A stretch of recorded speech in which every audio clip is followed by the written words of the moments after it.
tardes.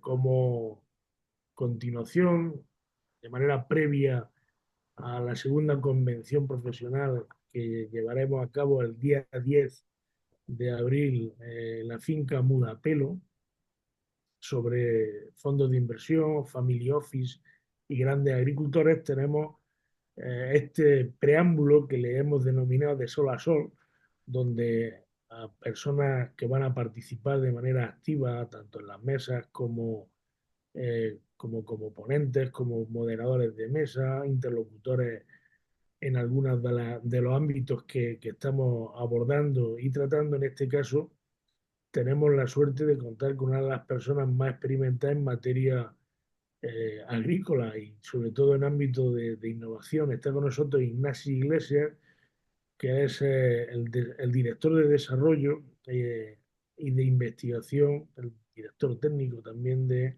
el grupo Agromillora. Muy buenas tardes, Ignacio, y muchísimas gracias por estar aquí con nosotros. Muy buenas tardes, Juan. Es un placer estar con vosotros, como siempre.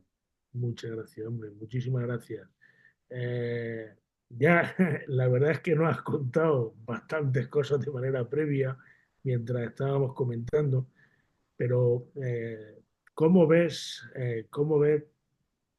la situación turbulenta que estamos viviendo en la normativa, desde el ámbito político, desde el ámbito social? ¿Cómo ves la influencia que esto va a tener en la agricultura en función de tu criterio? ¿Así? Bueno, yo creo que es un mundo tan cambiante que si cualquiera de nosotros nos lo hubiesen dicho hace unos años que iba a pasar lo que iba a pasar, yo creo que nadie lo conocería, ¿no? Y me refiero por una parte al ámbito geopolítico o político y por otra parte en el ámbito de la innovación. Con este poquito tiempo que vamos a hablar, porque es todavía para varios seminarios, pero yo creo que en la primera parte geopolítica, creo que lo que más nos ocupa y nos preocupa es todo el tema de la Unión Europea. Y hablar de Unión Europea es baladino porque es un tema muy extenso, pero que yo creo que nos impacta directamente. Evidentemente, toda la política arancelaria que va a venir con las políticas de Trump, esto está por ver. Por ejemplo, estos aranceles que hablo del 200% en el vino, en las almendras, etcétera, etcétera. Pero ya lo que tenemos hoy es una realidad en Europa y esto sí que podemos cuantificarlo y evidentemente hacer un balance de los dos primeros años de la PAC, de la Política Agrícola Común.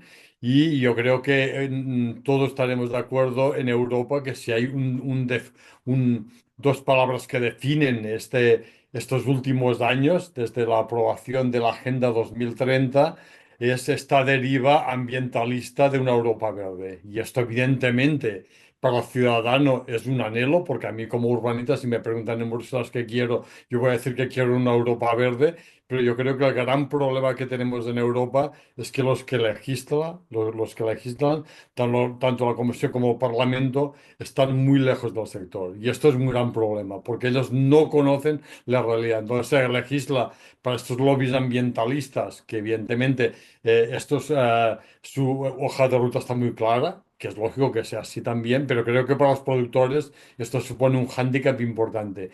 Yo creo que el gran dilema que se plantea en el futuro, yo creo que Europa está claro que va a apostar y va a seguir yendo hacia una Europa verde, y esta Europa verde implica una reducción del consumo de insumos, de inputs. Esto está claro que va a ser así, queramos o no va a ser así, pero yo siempre digo lo mismo, ¿quién más que el productor que gastar menos? Menos abonos, menos pesticidas, menos de todo. Pero podemos hacer esto. Hay una realidad muy plenaria. La reducción de las materias activas desde el 92 hasta hace 10 años fue de casi un 60%, pues que los 10 últimos años hemos perdido un 10% más. Es decir, que de cada 100 materias activas que teníamos en el 92 ahora tenemos solo 8. Por tanto, esto para mí ya es una limitación. El segundo tema, el tema reducción de pesticidas. Evidentemente, aquí hay un trecho enorme. Yo creo que hemos avanzado mucho. De hecho, los datos de consumo de pesticidas en España muestran un descenso los últimos 10 años. Hemos hecho bien los deberes, pero claro, dices, ¿es posible reducir un 50% que se propone en la estrategia de la naranja a la mesa? Bueno. Claro que es posible. Y yo creo que en el momento que vayamos hacia una agricultura, y yo hablo, entre comillas, de leñosos, no hablo de extensivos, evidentemente que es posible. Tenemos datos, un montón de datos, que cambiando la arquitectura de copa y con la eficiencia de las nuevas máquinas de aplicación de fitosanitarios, de los atomizadores, podemos reducir el volumen de caldo hasta un 60% y la deriva en un 60%, 60-60. O sea, es posible. ¿Y esto cómo? A través de una intensificación de plantaciones que ya nadie discute. Esto ya no lo discute porque la cantidad de datos que tenemos es muy importante. Por tanto, está claro que la sostenibilidad en Europa en el cultivo de los leñosos pasa por la intensificación. Eso ya nadie lo discute. Pero yo siempre hago, bueno, permitidme que vaya un poco hacia atrás y repesquemos la Agenda 2030, porque de aquí realmente es donde nace la nueva política agraria que estamos ahora y el Pacto Verde. De ahí nace de la Agenda 2030 con los Objetivos de Desarrollo Sostenible, y este Pacto Verde lo único que hace es adaptarse a la Agenda 2030. Bueno, lo digo porque esto debido decirlo antes, pero lo digo ahora. Por tanto, esta es la senda que nos marca la Agenda 2030 y el Pacto Verde Europeo, el Green Deal, ¿vale? Y Estrategia de la Naranja a la Mesa. Por tanto, en este escenario, evidentemente, todos queremos reducir insumos, por supuesto, pues yo creo que la única vía, cuando a mí me preguntan cuál es la vía de la sostenibilidad en Europa, en leñosos, por supuesto que no hay otra respuesta que es la intensificación. Es decir, que nadie pretenda que con árboles de 10 metros de altura esto sea sostenible, porque es imposible. Cambiando la arquitectura de copa, somos más eficientes en todo, en la aplicación de insumos, en la mano de obra, y también el árbol per se es más eficiente porque evidentemente la parte de carbohidratos que se destinan a mantenimiento de una estructura de soporte ya no está. Por tanto, ahí somos más eficientes. Pero hay una parte final de la película, después, si me permites, voy a explicar otra parte complementaria, que es, yo siempre digo, cuando a veces hay una entrevista, yo siempre digo, ¿y quién paga la fiesta? Es decir, queremos intensificación, queremos sostenibilidad, pero queremos comprar la Golden a 1,5 euros. Y esto no es posible. Por tanto, esta intensificación, Europa, y también hay que aceptarlo que es una realidad. Yo leí ahora una noticia del año pasado que la Unión Europea destinó a los programas operativos de frutos de leñosos 280 millones de euros. Es decir, que parte de la fiesta de la intensificación y de hacer mejor las cosas lo paga la Unión Europea. Y esto hay que reconocerlo, porque estos programas operativos cofinanciados con el 4,2% del valor de ventas son una herramienta básica para esta intensificación. Voy a dar un dato. Una plantación de perals que visitaba esta mañana aquí en Lleida, con el full equip, con mallas de cobertura, con estructura de soporte y con una intensificación, esto nos cuesta casi 55.000 euros por hectárea. Hostia, es una cantidad enorme, ¿no? Enorme. Por tanto, si ya no hay esta ayuda de la Unión Europea, esto sería inviable. Y con esta ayuda de la Unión Europea, bajamos el importe a la mitad o más de la mitad. Y esta es la vía del futuro. Por tanto, yo creo que hay futuro en esta línea de intensificación, porque detrás de la intensificación viene la innovación. Viene el escaneo de copa, viene el robot que va a podar, el robot que va a recolectar frutas, que ya está aquí, el que va a escanear la copa, el que va a digitalizar. Por tanto, todo se basa en estas formas planas, intensivas, para ser más eficientes. Entonces, Y, en definitiva, tú, Ignasi, ves que se está produciendo una sofisticación del por agricultor, ¿no? supuesto, enorme. Pero fíjate que a colación con la segunda pregunta, hasta ahora en algunos ámbitos estaba un poco denostado. ¿Tú cómo crees que se podría mejorar esta imagen de la filosofía de vida que supone la agricultura?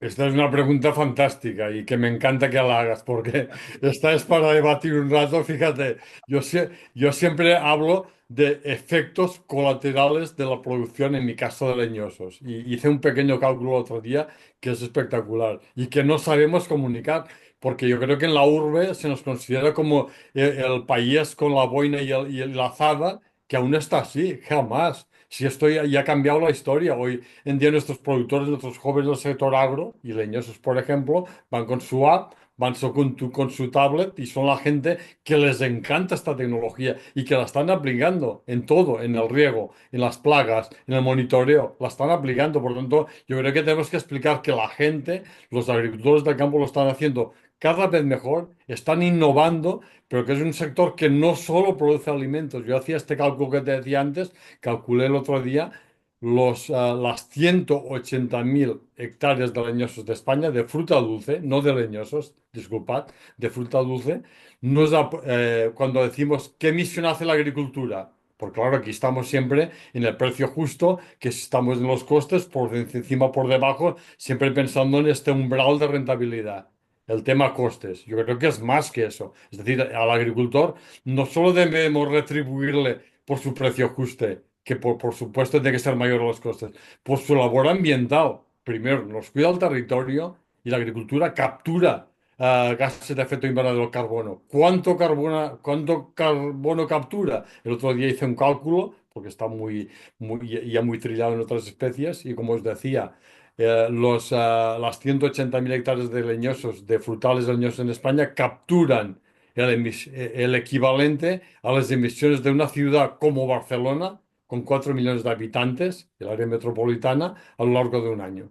Fijaros el impacto ambiental que tiene la agricultura, ya no solo de mantener un territorio, que solo por eso habría que pagar, y hay países que pagan, sino por el efecto de secuestro de carbono y de lucha Claro, contra el cambio climático. Y nos por da eso de comer, debatiremos seguro el tema de créditos de carbono, seguro. Y este efecto colateral es que nadie se acuerda del efecto de la agricultura en la captura de carbono, del paisaje, de mantener el territorio vivo, las aldeas vivas. Esto es la agricultura.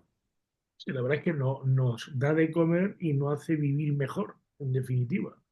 Bueno, pero yo creo esto hay que explicarlo, porque cuando a un periodista se lo explicas, es que se le quedan los ojos Sí, sí, enormes. Dice, pues yo no sabía nada de esto si no lo explicáis. Yo creo que el gran problema que la tenemos es explicar comunicación, esto pero fijar, en Francia hay un canal que se llama France Agricole, que es de muchísima audiencia, que es solo de actividad agrícola y que la gente comunica lo que está haciendo y lo bien que lo están haciendo. Por tanto, yo creo que aquí nos falta mucho que comunicar, porque la agricultura yo creo que hace este gran servicio de producción de alimentos y de lucha contra el cambio climático. Yo siempre digo que los primeros afectados por el cambio climático son los agricultores. Por tanto, son los primeros interesados en la lucha contra el cambio climático y lo hacen de forma involuntaria, captando carbono con la fotosíntesis. Esto es fantástico.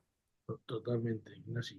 La tercera cuestión, la verdad es que ambas respuestas no puedo estar más de acuerdo con ellas, sinceramente. Pero tú, como bien dices, nos daría para 5 o 6 seminarios en cada una de las mismas. Pero esta es la última cuestión. Sé que estáis inmersos por la vinculación que tenemos con vosotros, estáis inmersos en infinidad de proyectos, tanto Agromillora como tú en particular.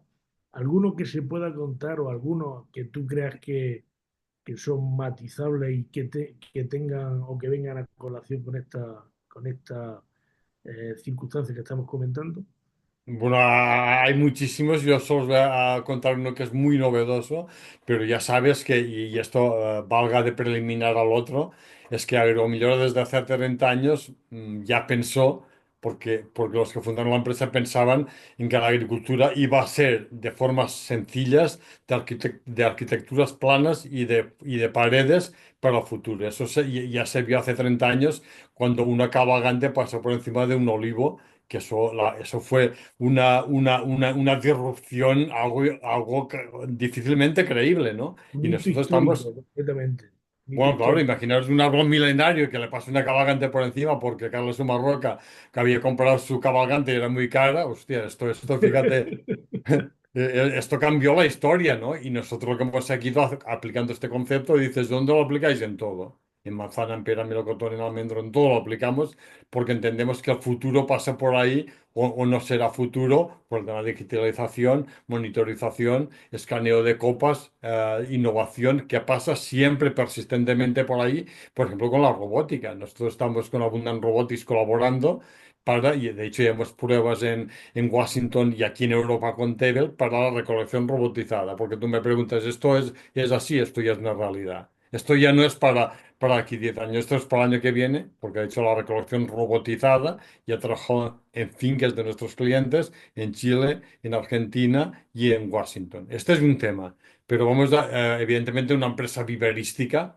Claro, yo creo que la base y el pilar base, yo siempre digo académicamente que hay tres pilares, ¿no? El pilar de material vegetal, cómo conducimos este material vegetal y qué tecnología le añadimos. Pero para mí, el que es y seguirá siendo clave es la materia vegetal. Y voy a poner un ejemplo que es la combinación por tangerto variedad. Esta innovación es lo que a un viverista o a una empresa viverística la diferencia de los demás y la conduce a la sostenibilidad. Voy a poner un ejemplo. Ahora se habla mucho de técnicas de edición génica. Sabéis que hay un mandato de la Comisión al Parlamento para que estudie la propuesta que las obtenciones transformadas genéticamente en el grupo uno, que no es del grupo 2 de transgénicos, se puedan autorizar para su comercialización en Europa a partir del año que viene. Por tanto, este es el mandato que ha hecho la Comisión. Esto está en estudio, yo creo que se va a aprobar casi seguro, pero claro, alguien se puede preguntar,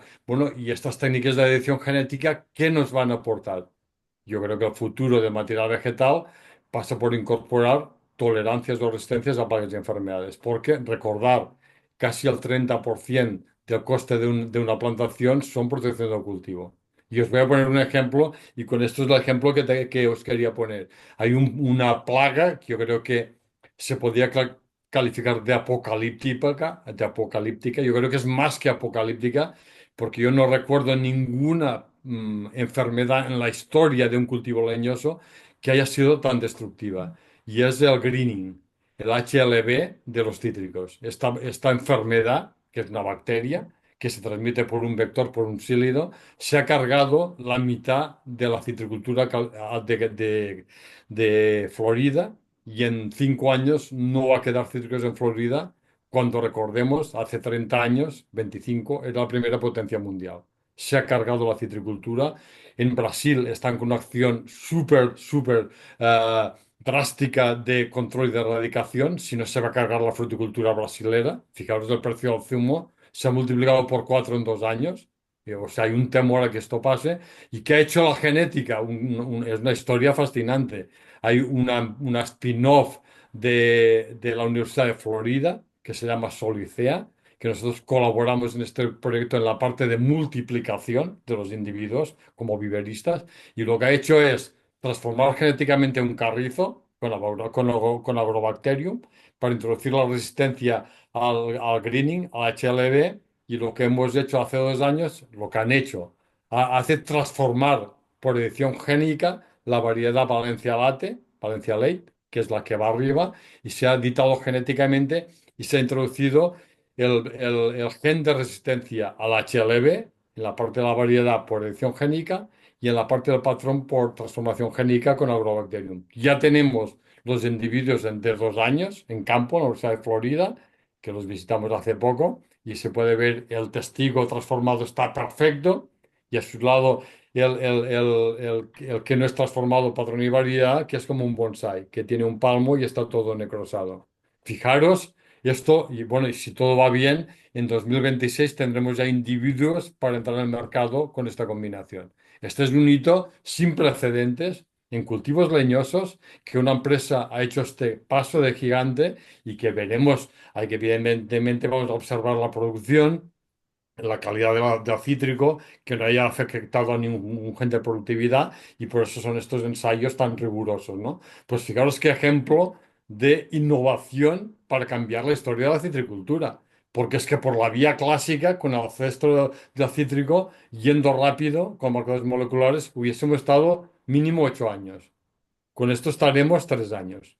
O sea, y te cuento esto porque creo que es uno de, la- de los, No, de las innovaciones más importantes que podemos ver Este es uno, y termino con otro ejemplo espectacular de la innovación genética, que son los patrones Geneva, que vienen de Nueva York, tolerantes a la replantación, al fuego bacteriano, al pulgón landígero para manzano, y esto va a cambiar la historia de la producción de manzano, haciéndola mucho más sostenible y mucho más eficiente. Son dos pequeños ejemplos de cómo la genética está cambiando y va a cambiar la historia. Si esto le añadimos las formas planas, las formas de fácil acceso y toda la tecnología que le podemos meter encima, digitalización, monitorización, robótica, IA, esto va a ser, yo creo que vamos a ver el cambio más grande de la historia de la fruticultura, más, yo creo que va a cambiar más en 5 años que cambió en 30 años. Y así este va a ser el Totalmente, futuro. totalmente de acuerdo. Conocimiento para la sostenibilidad. Y esto lo decía la FAO. Esto es la intensificación sostenible. Es la forma de sostenibilidad. Cambiamos inputs en la revolución verde, que fue inputs y aumentar la productividad. Aquí no. Aquí cambiamos inputs por conocimiento. Menos inputs, menos gastos, más conocimiento y más sostenibilidad. Y este es el futuro, estoy convencido. Muy bien, pues un placer aprender contigo, Ignasi, y este es el preámbulo de de muchas más Eso, cosas que nos contará el próximo día 10 de abril en Sevilla, que estaremos especialmente atentos porque las simples 15, 20 minutos que hemos podido disfrutar de tu conocimiento y experiencia han sido vitales. Pues el día 10 mucho más, pero no mejor, con Ignacio Iglesias y otra serie de personas que nos acompañarán en la finca Mudapelo y estaremos especialmente atentos. Muchísimas gracias, Ignacio, y un fuerte abrazo. ¿Vale? un placer y una vez más, muchísimas gracias por invitarnos a estos foros junto con BIMAR, porque realmente esta es la base de transferencia de conocimiento e innovación. Muchísimas gracias y nos vemos ahí al día a día y será un placer vernos ahí. Muchas Saludos. gracias.